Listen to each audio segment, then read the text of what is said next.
Tirou a nota 10 e você não vai. Pontuação foi 100 e ficou pra trás.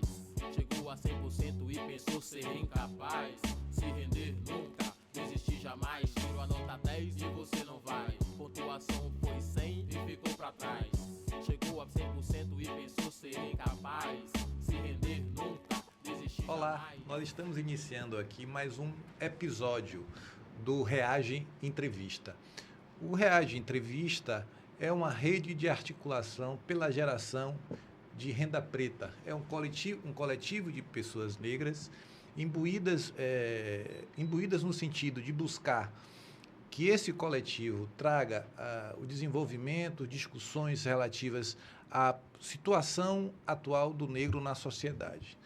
E nesse episódio de hoje nós trouxemos aqui a professora Dina Maria Rosário, professora da Universidade Pública, que vai abrilhantar e vai trazer questões relativas às ações afirmativas, sobre as conquistas e desafios enfrentados. E temos aqui nos acompanhando também como entrevistador o nosso colega Kleber Julião. É com você, Kleber. Oi, Flávio. Boa tarde a todas, a todos, a todes. Peço a você que está nos assistindo que dê seu like, que se inscreva no nosso canal, @ReageRede.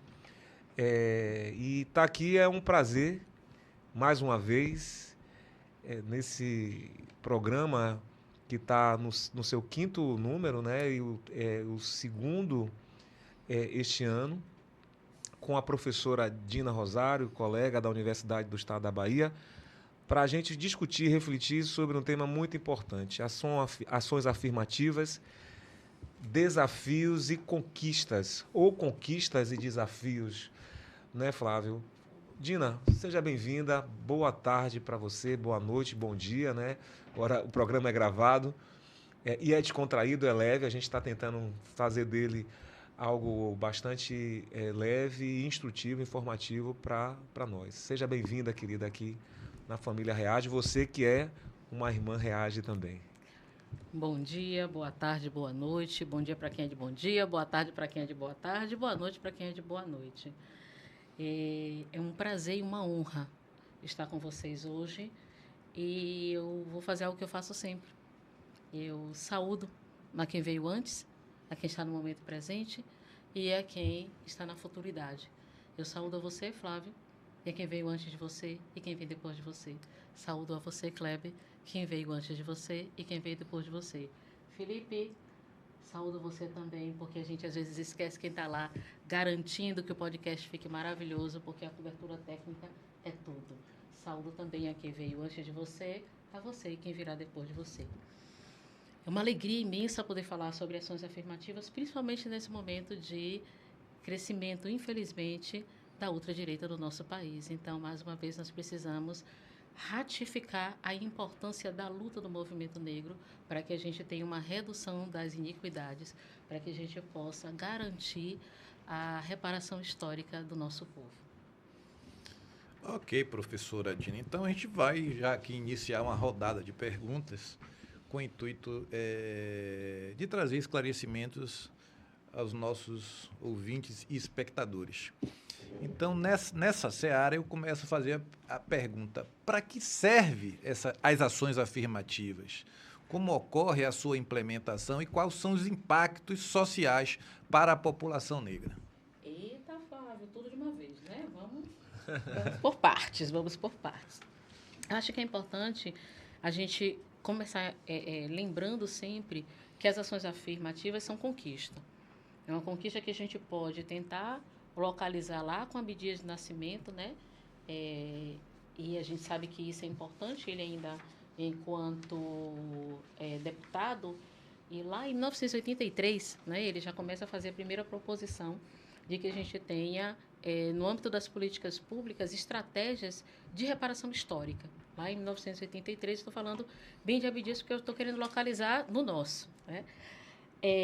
Mas, acima de tudo, a gente precisa entender que as ações afirmativas elas são tomadas de decisões públicas, são tomadas de decisões políticas.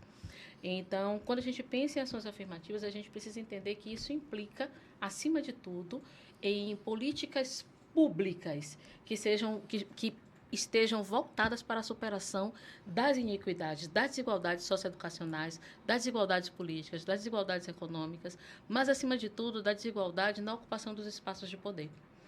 Então, quando a gente pensa nisso, o que vem logo é pensar em de que forma a equidade se constrói num país marcado por desigualdades. Então, as ações afirmativas são, acima de tudo, estratégias de ampliação ou, muitas vezes, de implantação de medidas de redução das desigualdades, mas, acima de tudo, de construção de equidade. Se a gente pensa desse jeito, é bom porque a gente abre a concepção de ações afirmativas. E aí a gente consegue entender que os programas sociais que estão mais presentes no nosso país, principalmente nos governos Lula e Dilma, são ações afirmativas, porque elas vão direto na equidade, modificam isso. E por que eu estou dizendo isso? Geralmente, a discussão de ações afirmativas vai direto para as cotas. Perfeito. Como se fosse a única forma de construir ações afirmativas. As cotas, ou reserva de cotas no acesso, elas são uma das estratégias, mas nós temos um conjunto muito grande de políticas públicas que são políticas de equidade. E é sobre isso que interessa. Mas, acima de tudo, compreender que a gente só precisa de tantas políticas de equidade no nosso país, porque é um país que vem marcado pelas colonialidades, é marcado por uma série de compreensões, de percepções, de formas de agir e atitude que tem fundamento nas relações da época da escravatura. Então, naquele momento de uma criação de uma hierarquia entre os sujeitos que estão e os atores sociais desse país e que vem se perpetuando até hoje. E, nesse sentido, a gente precisa entender que ela marca, né, está marcado por essas hierarquias sociais, por essas hierarquias raciais, por essas hierarquias étnicas, vários sujeitos. E nós, no âmbito da nossa brasilidade, somos atravessados por muitas dessas hierarquias. E na condição de mulher negra, eu sempre gosto de pautar as hierarquias de gênero, porque elas fazem uma diferença muito grande.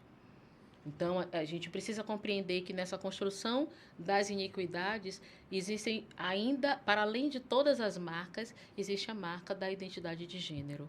E aí eu falo de mulheridade de uma forma geral, porque o machismo e o marxismo foi ótimo, né? O machismo e o patriarcado, eles fazem com que os seres que performam mulheridades, eles fiquem também ainda em um ponto mais baixo dessas hierarquias. Foram 4 ou 5 perguntas, eu já estou me embolando. Tu me ajuda, viu, Flávio? Se eu esquecer de alguma coisa. Então, as ações afirmativas, elas existem porque nós somos desiguais. Existem porque nós somos marcados por uma escolha e um modo econômico de produzir a vida que é baseado na exploração. Ela existe porque nós vivemos hoje a reedição diuturna do roubo colonial. Então, nós precisamos de uma tomada de decisão política que enfrente essa situação.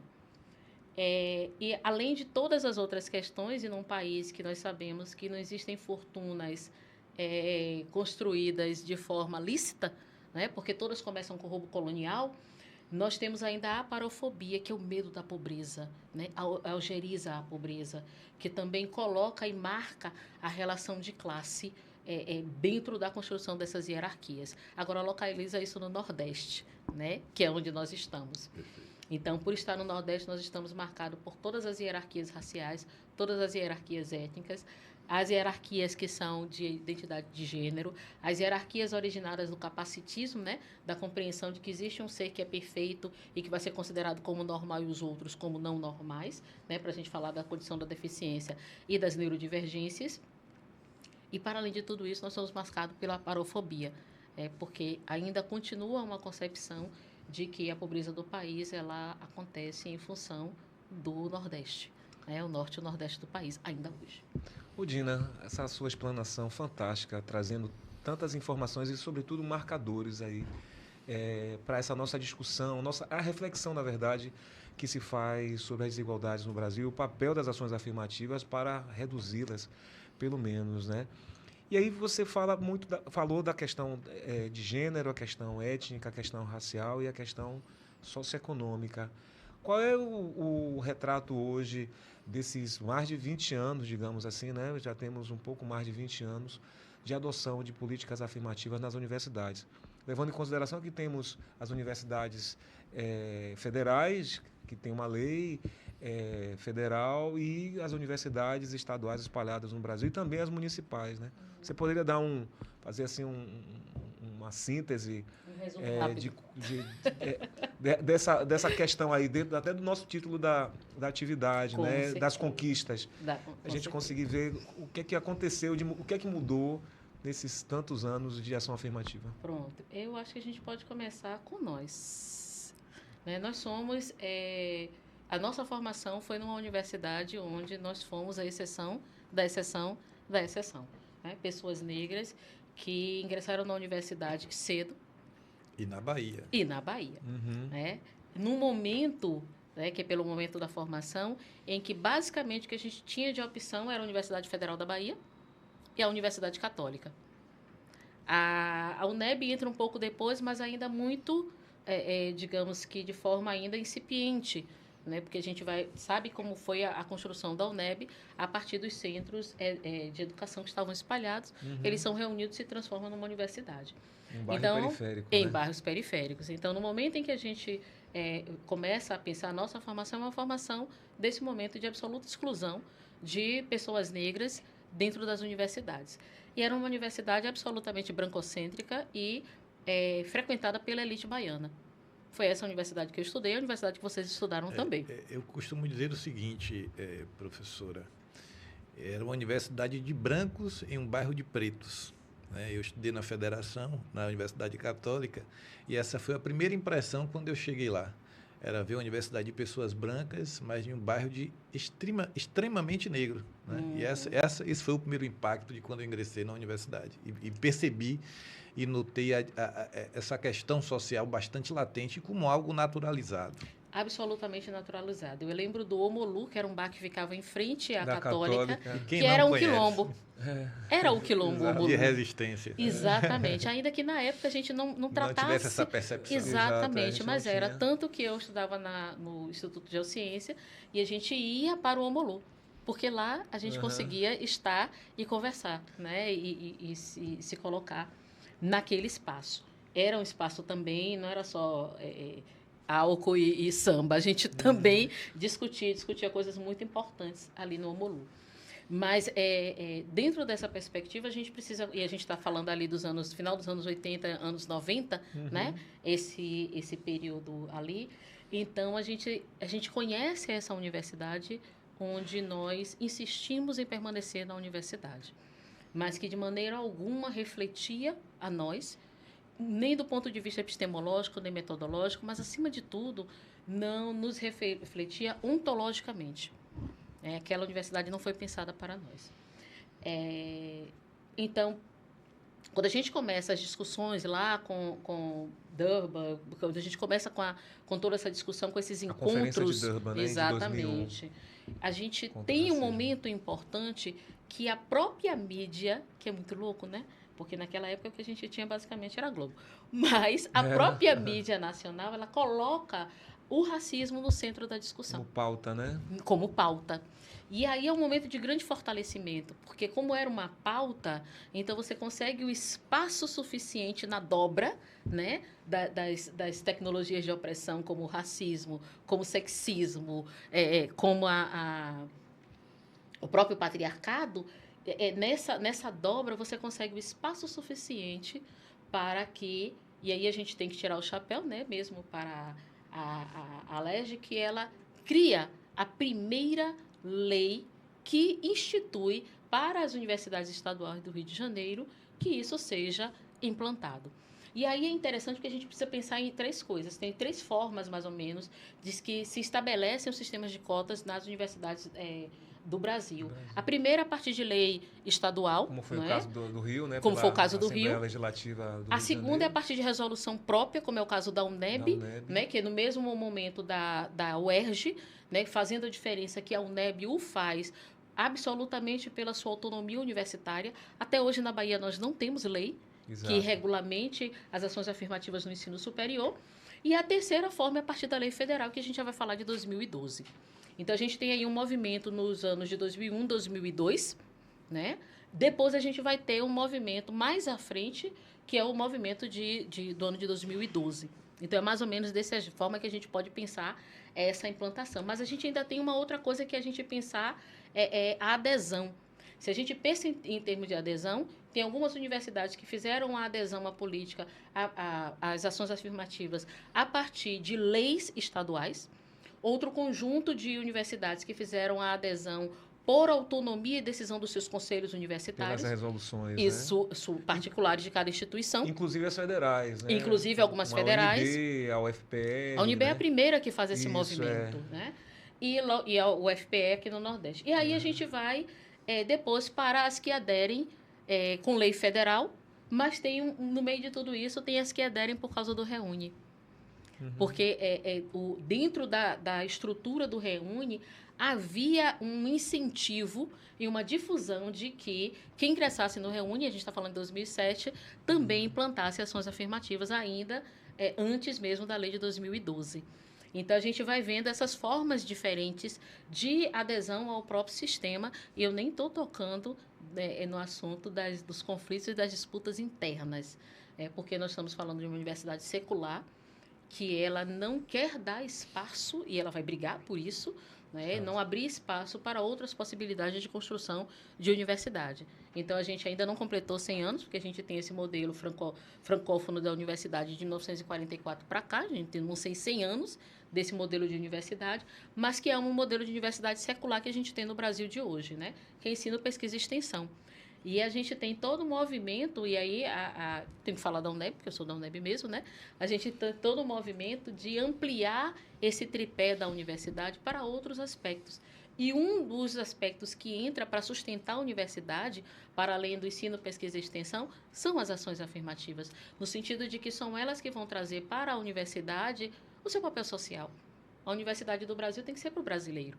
Então, a gente não pode ter uma universidade que sirva exclusivamente a menor parcela da população. Então, as ações afirmativas trazem de volta para o lugar de onde deve estar qualquer universidade pública, que é servir ao seu público, que é o público brasileiro. São pessoas pobres, são pessoas negras, indígenas, quilombolas, ciganas, oriundos da periferia. Então, as ações afirmativas trazem a universidade de volta para o lugar de onde a universidade nunca poderia ter saído, que é de servir ao povo. Então, Dina, é interessante como esses anos permitiu que a universidade ficasse colorida, né? Então, a gente tem uma universidade muito colorida no Brasil inteiro. As ações afirmativas mostram esse impacto muito positivo da pluralidade. Eu prefiro usar a palavra pluralidade justamente pela sua própria fala. A diversidade é algo muito na perspectiva assim de tá ali um número, né? Tá ali o preto, tá o branco, tá o isso, assim. A pluralidade exige mais. Exige um sentido de construção de respeito, de compreender a demanda do outro. É um processo mais complexo. E parece que é muito mais brasileiro do ponto de vista, assim, dos desafios que a gente tem, né? Certamente. A pluralidade, inclusive, ela contempla a interseccionalidade. Isso, né? Verdade. Porque nós somos seres interseccionais. Então, a gente precisa compreender que dentro desses sujeitos e dessas sujeitas das quais eu estou falando, eles são também campesinos, são ribeirinhos, são gerazeiros, Exato. Né? Ou seja, são pessoas da periferia. Histórias diferentes, né? Conviver o rural com o urbano, o quilombola com a pessoa da cidade. São coisas muito diferentes, né? Clemente, eu costumo dizer o seguinte: você só se conhece como diferente. Com os iguais você não se conhece. Exato. É preciso conviver com essa diversidade. Um fato também interessante que me traz sempre à memória quando eu falo no meu ingresso na universidade é justamente ser uma universidade branca em um bairro de negros. era que, em 94, ainda em pleno regime do apartheid, nós tínhamos mais negros nas universidades sul-africanas do que no Brasil. Do que no Brasil. Exatamente. Eu recebi essa notícia e aquilo me marcou, né? Para a gente ver o tamanho do racismo mesmo, racismo brasileiro, da naturalização dessa condição E que é imposta ao negro. E ainda lhe digo mais, eu pude acompanhar depois, na condição de professor também, esse processo de transformação. Flávio, nós fomos contemporâneos, ingressamos em 94 na universidade, e como eu falei para você, né, o REAGE se constrói de colegas de lá de 30 anos atrás, né, todos negros. Eu não vou contar quando foi que eu entrei na universidade. Não vou. Tá bom, combinado. Não vou. E que a gente, por mais que nós tivéssemos feito caminhos distintos, nós sempre tivemos algum tipo de contato, de algum vínculo. Porque, apesar do discurso de democracia racial, de que todo mundo estava ali, junto, misturado, havia as panelinhas, digamos assim, para ficar, né, mais coloquial, e não se misturavam, as pessoas não se misturavam. Pela questão racial, pela questão de classe, que é a questão dos colégios. Quem né? chegava de ônibus e quem chegava de carro Exato, eram grupos distintos. quem chegava de ônibus, quem chegava de carro. Eram grupos distintos. Então, esses marcadores sempre estiveram presentes e sempre relacionados com a cor das pessoas. Então, pessoas, geralmente, os que andavam de ônibus eram os mais pobres, né? E os que andavam de carros, e eram os negros, evidentemente. E né? some a isso a origem geográfica. Isso. Então, esse tipo de marcador sempre teve muito próximo em nossas vidas.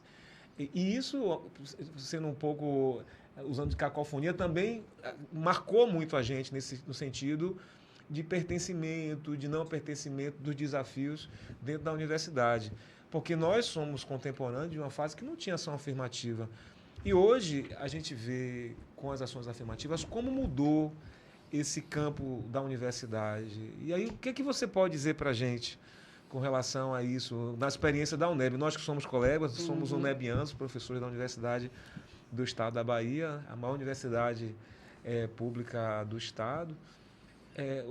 Como você, enquanto pró-reitora de ação afirmativa, como é que você, tanto do ponto de vista como intelectual e também como titular dessa pasta, o que é que você marca aí, identifica como de diferente, como novo, aliás, e como um avanço nesse processo das ações afirmativas? Olha, eu acho que tem 3 aspectos que a gente precisa tratar quando a gente fala de ações afirmativas no ensino superior. A gente tem as políticas de acesso, e aí obrigado. eu estou me referindo ao acesso na instituição mesmo, né, que é o primeiro acesso a partir da graduação ou da pós-graduação. E aí é importante marcar que a Universidade do Estado da Bahia ela tem, desde a sua primeira resolução de 2002, já prevê cotas na graduação e na pós-graduação. Né? Então, a gente primeiro precisa pensar nesse acesso. Depois, a gente precisa pensar em termos de permanência. Eu estou falando da permanência mesmo de sobrevivência dos sujeitos. E uma outra coisa é o acesso a ensino, pesquisa, extensão, inovação e tecnologia.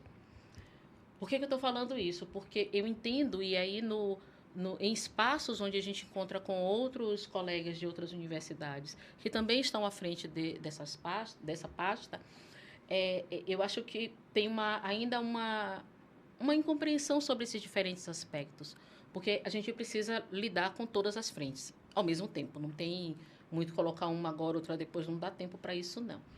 Nós temos aí 150 anos após o dia, digamos assim, politicamente definido, né, de abolição, mas a gente, nesses últimos 150 anos, a gente não avançou o suficiente, então a gente tem uma certa pressa. Então, uma coisa é falar sobre os processos de acesso. Os processos de acesso, acho que a gente conseguiu evoluir com o processo de reserva de vagas, acho que isso faz diferença. No caso da Bahia, em especial, com todas as políticas que tem de permanência e conclusão do ensino médio, tem ajudado a nos empurrar para frente, principalmente no que se refere às políticas de identidade de gênero, que é uma marca da Secretaria de Educação da Bahia. Então, a gente tem conseguido trazer pessoas com identidade de gêneros que são as não hegemônicas, que são as identidades de homem cis e mulher cis, né? Então, a gente tem tido homens trans, mulheres trans, travestis e pessoas não binárias que vêm do ensino médio, conseguem concluir, né, o ensino médio, apesar de todo o processo de exclusão. E aí, por que eu estou fazendo desse marcador de identidade de gênero? Na UNEB, a identidade de gênero ela vem atravessada com a identidade de pertencimento racial.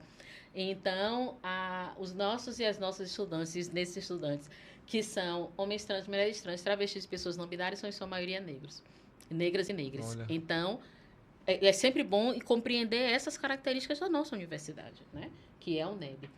Mas, então, a gente tem um avanço no acesso, não só pelas outras categorias. Então, a gente começa toda a discussão com cotas que são raciais.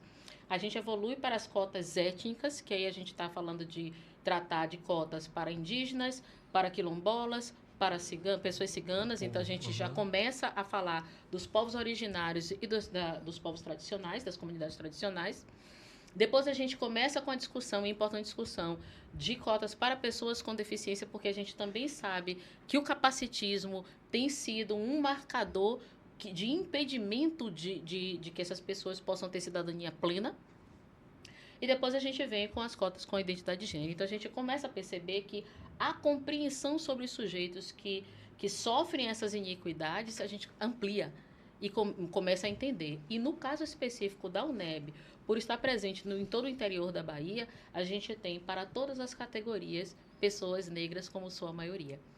A gente estava analisando ontem com o professor Gilson Dourado, de Camaçari, né, que é estatístico, e os dados da universidade, a gente constatando mais uma vez que nós somos uma universidade negra, feminina e com maioria absoluta de estudantes oriundos da educação básica enquanto instituições públicas estaduais. E aí eu não estou falando só de cotistas, estou falando também dos estudantes que são não optantes. Então, isso marca, né, por onde vai a universidade, porque também a cota diz ao sujeito que não é sujeito das cotas que aquela universidade pode receber ele. Porque diz isso para a gente, olha, né, eu posso também ir. Então, a gente tem esse alunado da escola pública aí presente. Então, a gente está falando disso, de uma evolução num processo de acompanhamento do acesso, que é uma política pública, precisa de acompanhamento, precisa de controle social sobre ela. Então, a gente tem de 2002 até agora um avanço nas estratégias de acompanhamento. E eu não estou falando só das bancas de heteroidentificação fenotípica, mas eu estou falando de todo o acompanhamento e sofisticação. No caso das universidades federais, a gente vai trabalhar com cotas sociais, com cotas raciais. A UERJ, por exemplo, tem cotas específicas para filhos de militares da polícia militar. Então, a gente começa a ter uma sofisticação de quem são os sujeitos que podem ser beneficiados por esse sistema para aumentar a equidade. Esse é um ponto. O outro ponto é o ponto de que, com a chegada de mais estudantes marcados por situação de pobreza na universidade, foi necessário que as políticas de assistência estudantil precisassem se sofisticar e ampliar também, né? Não só em termos de orçamento, mas também de como abraça essas pessoas, como essas pessoas podem ser contempladas de forma que possam ter condições de produção da vida para dedicar tempo ao estudo. Então, o programa de residência melhora, e eu estou falando tanto em nível estadual quanto federal, né? Que é o PENAS, né? O programa de residência, ele sobe, ele melhora, fica muito mais interessante e acolhendo muito mais pessoas. A gente tem os programas que são programas de bolsas de sobrevivência. A gente tem, por exemplo, na Bahia hoje, os estudantes que são contemplados pelo programa de combate à fome, né? Porque se entendeu que combater a fome precisa também combater a fome do estudante que está nas universidades estaduais, porque eles também precisam sair do mapa da pobreza. Então, olha como a gente começa a sofisticar e compreender de forma mais interseccional quem são esses sujeitos. Verdade. E essa compreensão só começa a aparecer porque as pessoas estão dentro da universidade. Exato. Algo que não havia, né? Porque não havia. Uma coisa até interessante, desculpe, acho que é oportuna falar do restaurante universitário. A geração nossa, havia certamente universidades no Brasil com restaurante universitário. Hoje você encontra, aí você talvez saiba melhor do que eu, né? Mas há muitas universidades públicas, ou seja, municipais, estaduais, federais, têm esse equipamento que garante a segurança alimentar da comunidade acadêmica, né? O que você tem a dizer sobre o restaurante Os universitário? restaurantes são mais uma conquista, porque eu estudei numa universidade que, quando eu cheguei, eu acho que tinha restaurante, o restaurante fechou, quando eu fui embora, o restaurante abriu de novo, né? Problema meu. Problema meu. Mas a compreensão do restaurante era muito mais, aí eu tenho muito mais a lembrança do restaurante do ensino médio e técnico, né? Que eu estudei na antiga escola técnica, que virou Cefet, que hoje é o IFE. São os IFES, né? Então, era uma outra compreensão, era uma compreensão daquelas pessoas que eram tão empobrecidas que a escola fornecia algum tipo de alimento. Hoje, a gente vai na perspectiva da segurança alimentar, né? E da qualidade nutricional, que tem uma priorização para essas pessoas, mas que está aberto a todos. Porque a universidade começa a compreender que ela tem uma responsabilidade sobre a qualidade nutricional da alimentação dos seus estudantes. Então, é uma outra discussão. É por isso que eu falo da sofisticação, que a presença dos sujeitos cotistas traz para dentro da universidade. Ou seja, só benefício para a universidade, né? Só benefício para a universidade. Porque hoje o que a gente tem é uma verdadeira rede de segurança, né? Ou de seguridade, digamos assim, porque a comunidade discente tem o RU, tem a residência, tem bolsas. Auxílio parental, que é uma bolsa muito bonita. Compreender a condição de mãe solo. Né? Infelizmente, a gente ainda tem um nível de desresponsabilização paterna muito grande e as nossas estudantes, em sua maioria, são mães solo. Então, você não pode fingir que isso não está acontecendo. Como antigamente acontecia. Botava tudo debaixo do tapete. Exato. Então, essa mãe solo precisa ser cuidada. E ainda punia as pessoas. A gente lembra alguns colegas que tiveram, né, das dificuldades que tiveram, inclusive reprovando, né, e não participando do ensino, da pesquisa e da extensão. Nada, não havia porque essa mãe sensibilidade solo era considerada como uma pessoa que não tinha instituição. disponibilidade de horário. Pois o quanto e como é importante esse destaque desses pontos, porque parece que não fazem parte da vida do estudante. Muito ter pelo filho, contrário. passar necessidade, né, os perrengues de transporte e tal. Tudo isso faz parte, sobretudo daqueles que têm menos recursos. Exato. Certo? Mas assim... Eu queria chegar no terceiro, que é o ensino, pesquisa e extensão. Tá bom. Porque senão a gente não chega em por que você vai para a universidade. Não é? Então, quero retomar justamente nisso. E só para destacar, né, esse lugar das ações afirmativas com duas bolsas que são muito importantes para a gente.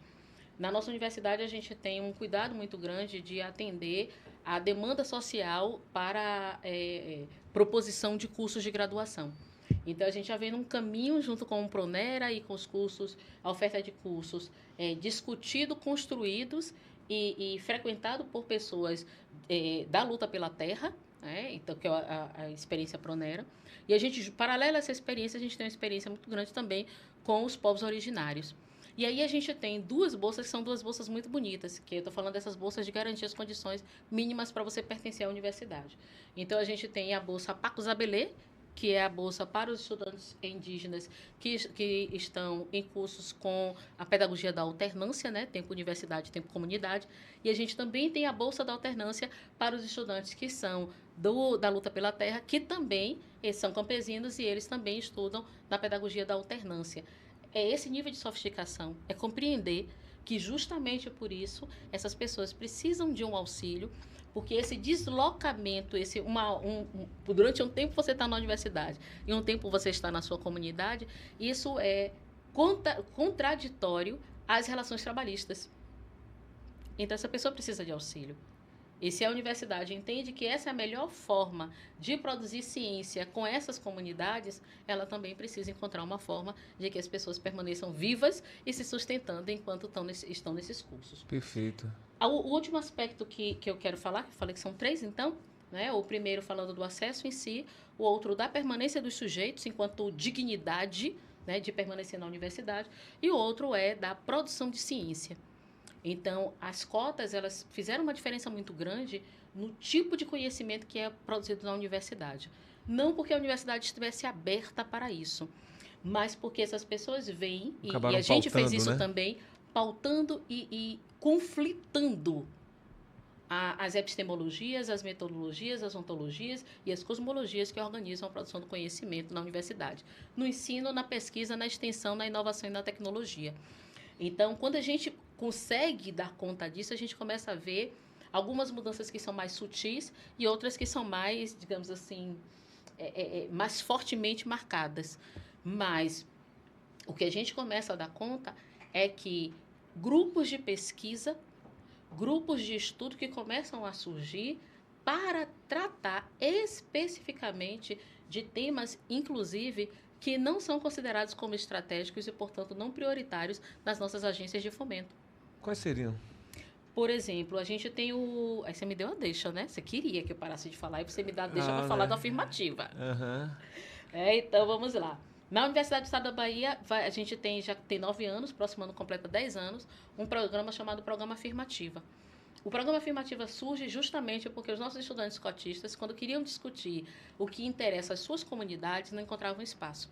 E não conseguiam disputar nos editais das agências de fomento porque os seus temas não eram considerados importantes.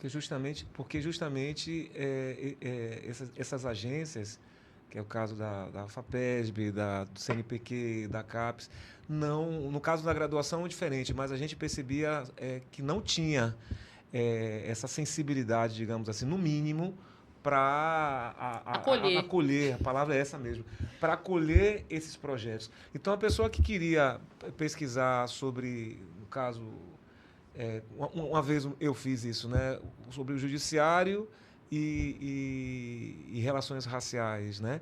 Então, às vezes, os próprios avaliadores ficavam assim, o que tem uma coisa a ver com a outra, tal. Então, havia muitos empecilhos para o desenvolvimento desse tipo de pesquisa. Principalmente, né? Porque são pesquisas que elas não são disciplinares, elas são transdisciplinares. Pois, sempre, né? São transdisciplinares. Exato. E nós sabemos a dificuldade da aprovação de projetos transdisciplinares, né, com as nossas agências de fomento. Não só transdisciplinares, como também baseados em saberes das suas comunidades. Então, o afirmativo ele surge para isso, para que a gente possa ter esse espaço e que a gente possa garantir a inserção dos cotistas no ensino, na pesquisa e na extensão, na inovação e na tecnologia. Então, ele é um programa que atende, né, através de bolsa, a extensão, a pesquisa, a inovação e a tecnologia. Porque nós sabemos a diferença disso. Por exemplo, a gente estava trabalhando com o resíduo de carbonização dos restos da mamona, que é uma pesquisa de lá do pessoal de Juazeiro, dos estudantes quilombolas, de como eles poderiam usar isso na manutenção do combate às formigas. Né? Então, as formigas, quando elas fazem um ataque, se usa folha de mamona vermelha, bota lá no formigueiro e larga lá. Mas sim, e quando a gente faz a poda, será que esse resíduo ainda não tem algum tipo de uso? Né? Geralmente a gente sabe o que é que a gente faz com o resto de poda. Você queima, mas o que a gente pode fazer com isso? Né? Tem um outro professor que fez uma discussão de polinizador olhando as amendoeiras da universidade. Ele não chegou a verba para comprar o material para alcalinizar as experiências dele. Ele se sentou, começou a pensar, olhando lá, né? E aí começou a lembrar que seria possível que a gente pensasse sobre isso, leva para o laboratório, traz para a afirmativa e é na afirmativa que ele consegue fazer essa pesquisa, porque, em princípio, era uma pesquisa fora da caixinha. Além de todas as pesquisas que a gente tem, que são absolutamente baseadas na concepção, né, dos povos das águas, dos povos das florestas, dos povos do campo, a partir da teia dos povos. Então, a gente sai e vai para um outro lugar, e a gente começa a criar ciência indígena, ciência cigana, transconhecimento, né, ciência quilombola, ciência negra, a gente vai para um outro lugar. O trabalho que a UNEB tem com as comunidades de terreiro e a construção do conhecimento a partir das comunidades de terreiro é fantástico. E a gente tem em todas as áreas do saber. Eu não vou falar o nome dos professores, não, mas a gente tem colegas em física, né, que fazem trabalhos maravilhosos a partir dos conhecimentos das comunidades de terreiro. Então, dentro do curso de física, para não ficar parecendo que é algo restrito à área das ciências sociais aplicadas. De humanas, né? Ou de humanas, que geralmente é onde se imagina que isso esteja, mas está em todas as áreas. Tina. Então, há uma revolução epistemológica na universidade que ela nasce por causa da presença de outros sujeitos dentro da universidade, com todas as brigas, com todos os enfrentamentos, para a gente não romantizar. Pois é, então até falando nisso, a gente estava pensando, e é um tema muito recorrente, né, Flávio, a questão do ingresso, de quem entra nas universidades. Porque um dos grandes debates que nós tivemos ao longo dos anos é quem é negro no Brasil, né?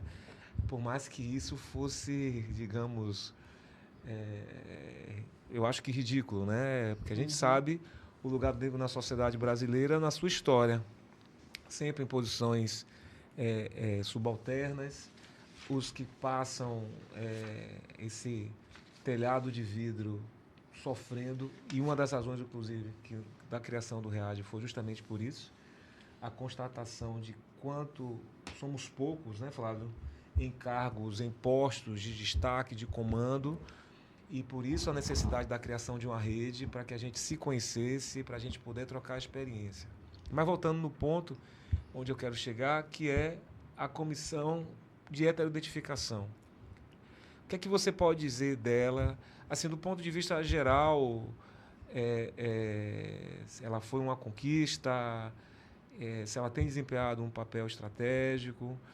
Isso porque a gente também... Nós somos suspeitos para falar, porque a gente atua, né? Mas, vamos lá. Eu entendo. E eu acho que é importante que a gente fale uma e outra vez sobre o tema das comissões de heteroidentificação fenotípica, mas eu quero começar um passo antes. Quando a gente centraliza a conversa sempre nas comissões de heteroidentificação fenotípica, parece que é a única coisa que importa para ingressar na universidade. Eu sempre gosto de repetir que todas as pessoas que ingressam na universidade passam por uma validação documental. Então, é preciso que você tenha os documentos necessários para ingressar na universidade, para qualquer pessoa. Quando se trata de uma pessoa que vai ingressar a partir de uma política pública, existem documentos específicos para que você faça esse ingresso. Por isso, todo mundo passa por validação documental. Então, o primeiro passo é a validação documental. Entre os documentos, existe um documento que é o de autodeclaração do pertencimento racial daquela pessoa. E ele vai ser, no caso, apenas para as pessoas que escolhem se candidatar para ocupar vagas reservadas para pessoas negras, pretas e pardas. Então, esse é o primeiro ponto. Tudo começa lá atrás com a autodeclaração racial. Por um momento se considerou que isso fosse suficiente. Eu sempre brinco que ninguém no movimento negro contava com o fato de que pessoas brancas tivessem a pachorra de ocupar espaços que são reservados para pessoas negras, se autodeclarando como negras. E a gente tem casos que são estapafúrdios. Não estou falando de pessoas que estão com dúvidas, não tem dúvida nenhuma. Né? Uma pessoa ariana, de olhos azuis, que apresenta, inclusive, um relatório dermatológico a classificando como ariana, ela não tem dúvida. Ela sabe que ela é. Mesmo assim, ela se ainda candidatou. assim, e ainda coloca o relatório, né? Porque, às vezes, as pessoas acham que eu não sei. Eles querem nos infartar, mas não vão. Então, a gente tem essas situações. Então, de um lado, você tem esse momento que a gente entende que a autodeclaração seria suficiente porque outras pessoas não iam querer ser negros e negras. Porque ser negro e negro no Brasil não é nada bom.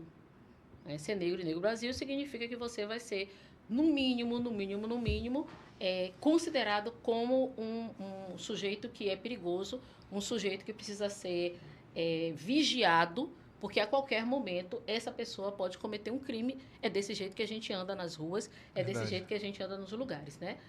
O tempo todo vigiado. E porque é vigiado, também os nossos corpos são os corpos que estão sempre expostos às violências, tanto físicas quanto simbólicas. Então, se imaginou que ninguém fosse querer. Tomamos a rasteira, né? Da pachorra. Verdade. E aí, precisa-se começar a conversar sobre isso. Para conversar sobre isso, a gente vai precisar conversar, né? E aí Horaci nos presenteia com a concepção maravilhosa, Horaci né? Nogueira, né?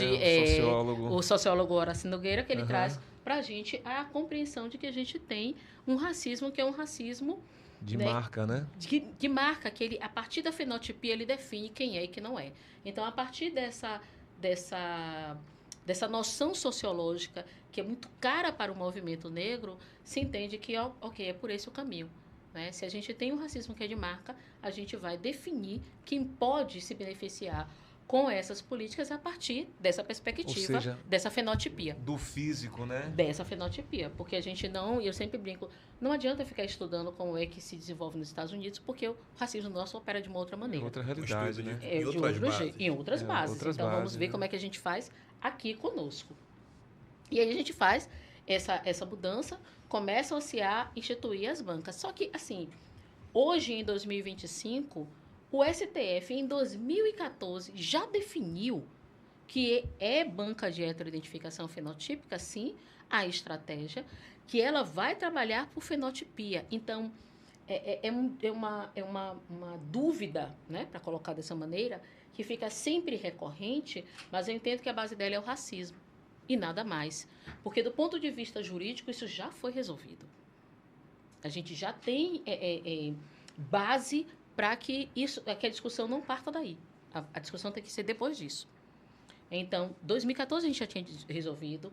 Depois a normativa 4, que todo mundo utiliza em todas as áreas, né, onde se faz ação afirmativa, também torna a definir que o procedimento é um procedimento fenotípico, que as bancas devem ser instituídas, né? E a própria Portaria 4 de 2018, ainda ela define, eu acho que é o artigo 5º, ela define que não há possibilidade de utilização de argumentos de ancestralidade, de ascendência e de pertencimento ou uso de certidões de nascimento, né, ou qualquer tipo de associação à origem.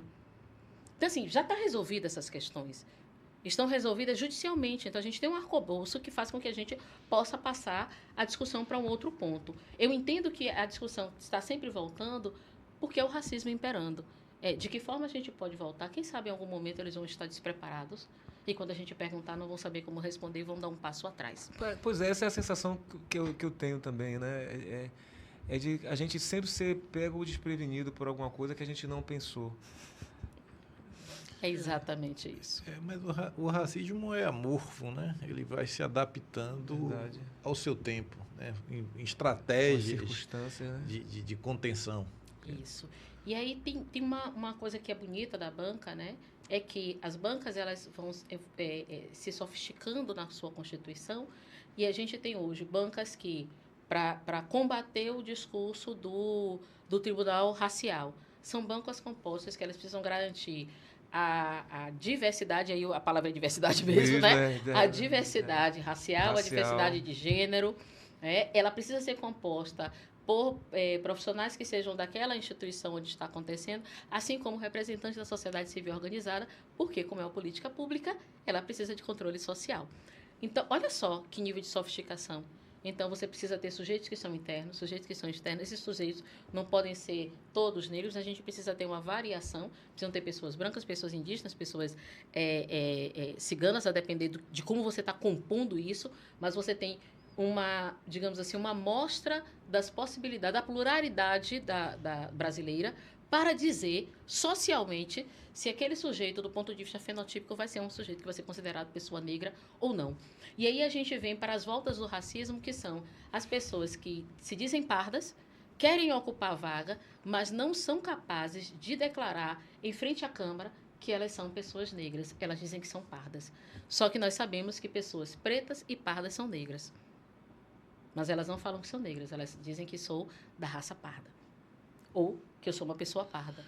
Mas não conseguem se autodeclarar como pessoas negras. E agora vem uma nominação que está sendo muito debatida agora, parditude, que se fala em parditude, né?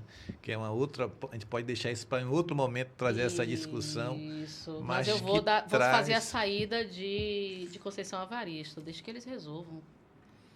Eles precisam dizer para a gente o que é isso. Não somos nós que vamos dizer a parditude o que é parditude. Eles precisam se resolver e dizer o que é isso para que eles que se encontrem primeiro, para que depois a gente possa entrar no diálogo, para senão a gente não inverter, né? Não somos nós que precisamos definir exatamente. Afinal de contas, volto para que o arcabouço jurídico está aqui organizado, né? E dizendo que aí a gente vai se basear e de modo geral, que se baseia no Estatuto da Igualdade Racial, né, que define muito bem, fenotipicamente, quem é que estará, né, sendo beneficiado ou acolhido pelas políticas públicas que são de combate ao racismo e às iniquidades oriundas do racismo, e quem são sujeitos que não podem.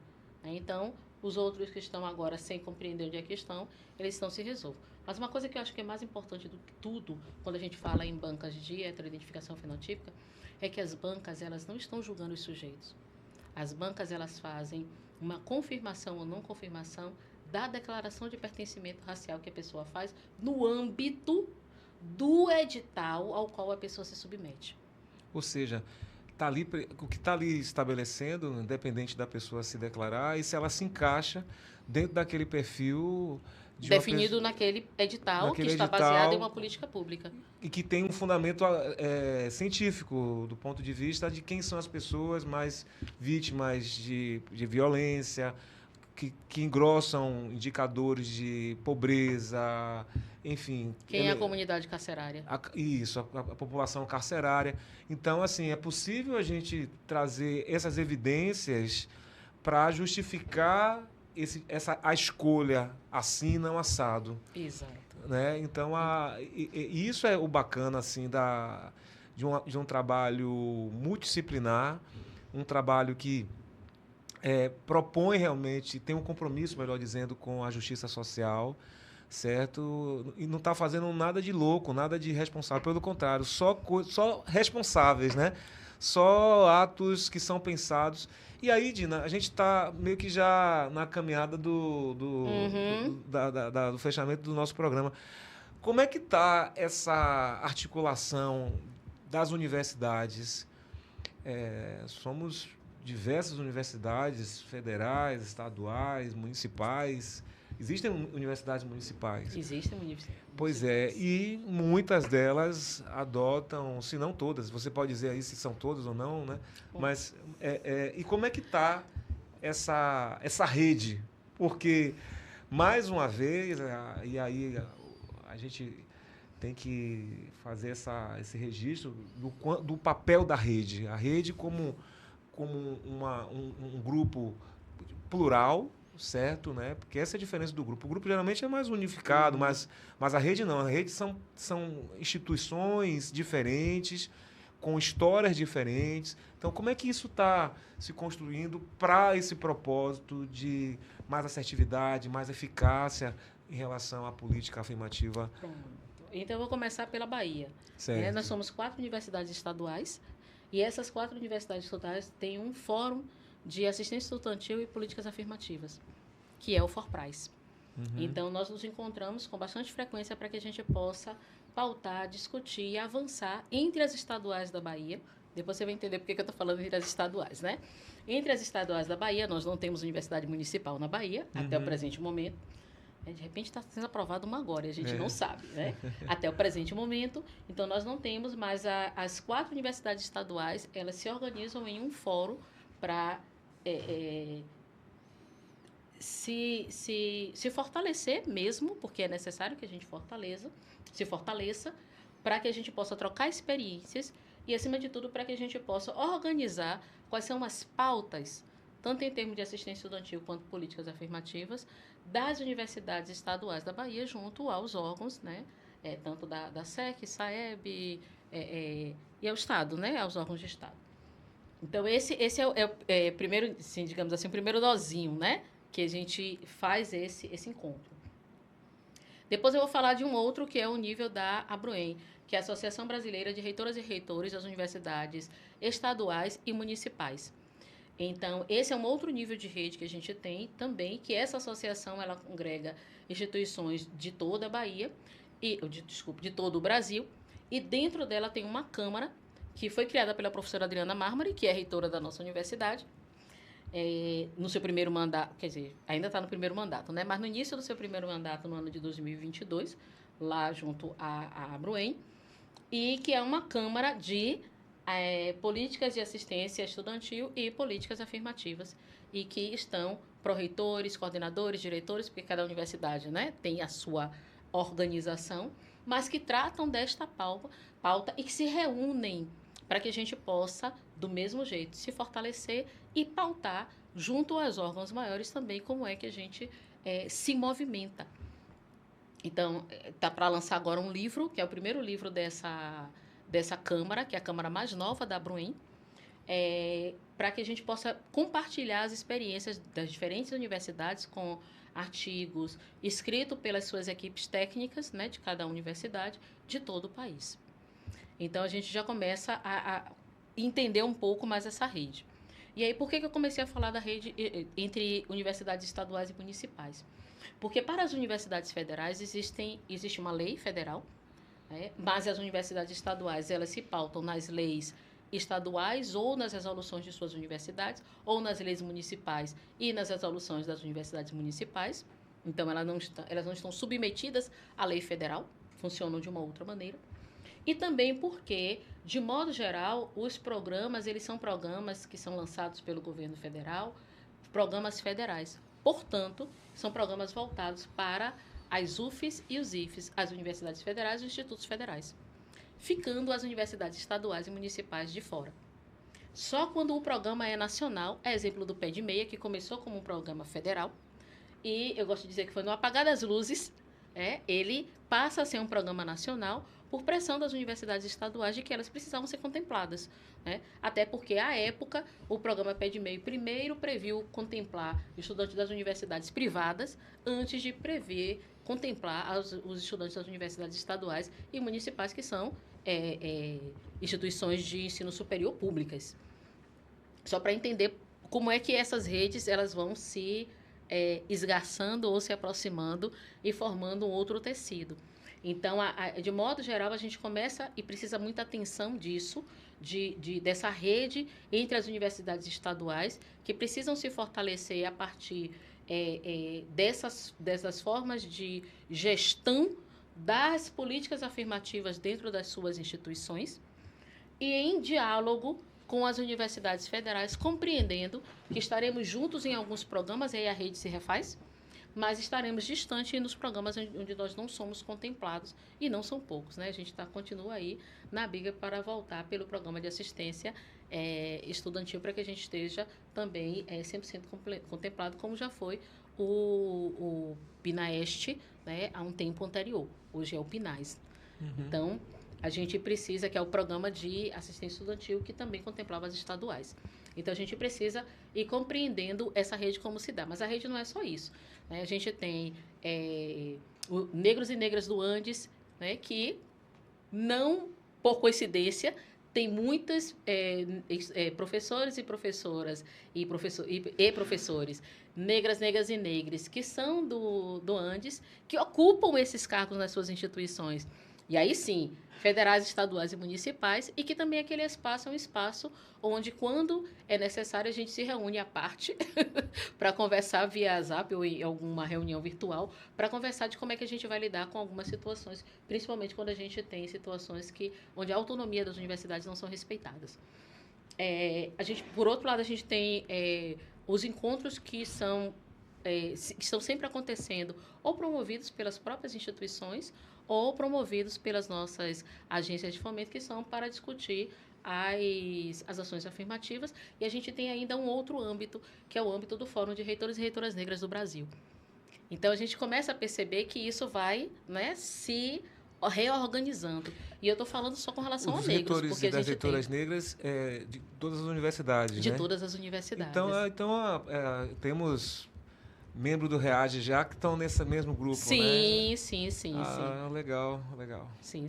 Que vão se encontrar no Copem Nordeste, sim. Né? Vai ter encontro do fórum. Então, a gente começa a ver que são redes que se entrelaçam para que a gente possa dar conta disso. De forma semelhante, a gente traz a discussão para indígenas, quilombolas, pessoas com deficiência, ciganos, e para todas as cotas que são cotas por identidade de gênero, homens trans, mulheres trans, travestis e pessoas não binárias, porque somos nós que vamos tratar de todas essas questões juntas. Né? Eu sempre digo que somos nós que apoiamos a Marcha das Mulheres Indígenas no mês, e daqui a um pouco a gente precisa apoiar também a Marcha das Mulheres Negras, porque, né, somos nós, essas mulheres, que estão ocupando esses cargos ir à frente dessas discussões. Muito bom, Dina, ouvir você. Foi um grande aprendizado, porque é importante, Flávio, a gente estar dispersando esse conhecimento, essa reflexão sobre um tema tão importante como a ação afirmativa.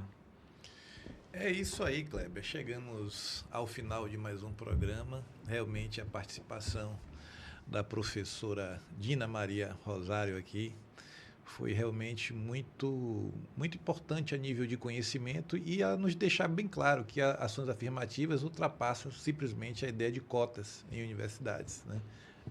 É um projeto que é muito maior do que isso, porque visa a inserção, né, de pessoas que estariam excluídas, mas que revisita, na verdade, no sentido de dar a essas pessoas visibilidade. E o que você me trouxe aqui é também aquilo que eu acredito, porque a gente só pode se desenvolver enquanto sociedade se nós acolhermos a todos. Mas é isso, chega ao final aqui o nosso programa. Eu peço a vocês que deem um like e sigam para que mais pessoas possam ter acesso a essas informações, a grande explanação da professora que realmente acabou nos cativando até pela sua própria simpatia. Professor, é com você aí fazer as suas considerações finais. Pronto, eu vou pedir licença, né, às minhas ancestrais aqui no final. Agradeço a quem veio antes de mim por se fazer eco através da minha voz. Eu espero que tenha servido aos meus ancestrais. Cliquem no @reajarede, eu anotei para não errar. @reajarede, acompanhem, porque o futuro é ancestral e nós já estamos construindo ele agora. Chegou ao fim. Obrigado. Um abraço a todos. Um abraço. De formação contra o sistema racista, aos afrodescendentes, cotas são conquistas, cotas por direito pelo sangue derramado. Queremos todo acesso a tudo que nos foi negado. Pretitude de formação contra o sistema racista, aos afrodescendentes, cotas são conquistas, cotas por direito pelo sangue derramado. Queremos todo acesso a tudo que nos foi negado. GPID, Grupo de Pesquisa, Instituição em Desigualdade.